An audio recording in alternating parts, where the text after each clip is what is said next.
मोदी का मंत्रिमंडल विस्तार। मामा मांगे मोर तो सिंधिया को कैसे करे इग्नोर। दिल्ली के सत्ता गलियारों में एक बार फिर चर्चाओं का बाजार गर्म है।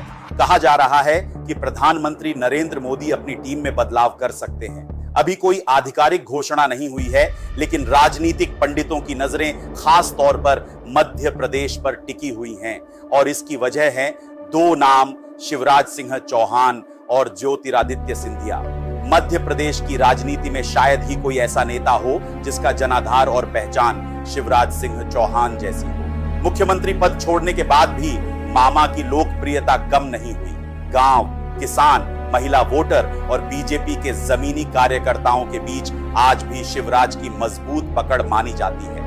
यही कारण है कि राजनीतिक विश्लेषकों का मानना है कि यदि भविष्य में कभी शिवराज सिंह चौहान को केंद्र की राजनीति में अपेक्षित महत्व नहीं मिलता या उनकी भूमिका सीमित होती है, तो इसका असर सीधे मध्य प्रदेश में बीजेपी के कोर वोट बैंक और कार्यकर्ता मनोबल पर पड़ सकता है, क्योंकि शिवराज सिर्फ एक नेता नहीं बल्कि बीजेपी का एक स्थापित जनाधार है। अब बात सिंधिया की।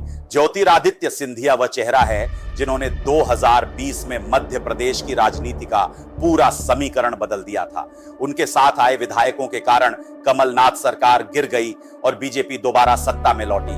ग्वालियर चंबल अंचल में आज भी सिंधिया परिवार का प्रभाव माना जाता है।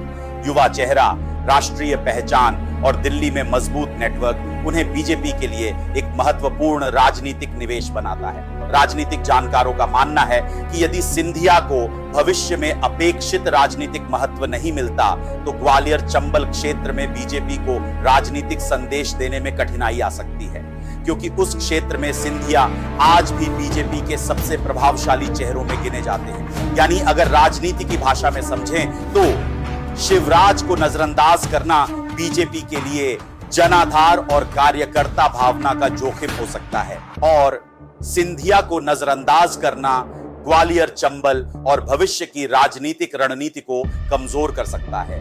यही वजह है कि जब भी मोदी मंत्रिमंडल विस्तार की चर्चा होती है, मध्य प्रदेश में सबसे पहले दो नाम सामने आते हैं, मामा और महाराज। अब बड़ा सवाल यह है कि अगर विस्तार होता है तो क्या शिवराज सिंह चौहान को और बड़ी जिम्मेदारी मिलेगी? क्या सिंधिया का कद और बढ़ेगा? क्या मध्य प्रदेश को केंद्र में और ज्यादा प्रतिनिधित्व मिलेगा? या फिर मोदी अपनी टीम में कोई ऐसा सरप्राइज देंगे जिसकी किसी ने कल्पना भी नहीं की होगी? फिलहाल जवाब किसी के पास नहीं है, लेकिन दिल्ली से भोपाल तक चर्चा यही है कि अगर मोदी अपनी टीम में बदलाव करते हैं तो मध्य प्रदेश की राजनीति में सबसे ज्यादा नजरें दो नेताओं पर ही रहेंगी। एक वो जिन्हें जनता मामा कहती है और दूसरे वो जिन्हें समर्थक महाराज कहते हैं, क्योंकि सवाल अभी भी वही है, मामा मांगे मोर तो सिंधिया को कैसे करें इग्नोर। हमारी इस मेहनत का सबसे बड़ा इनाम आपका एक फॉलो और सब्सक्राइब है, तो अभी राजधानी तक को फॉलो करें, YouTube पर सब्सक्राइब करें और बेल आइकन जरूर दबाएं।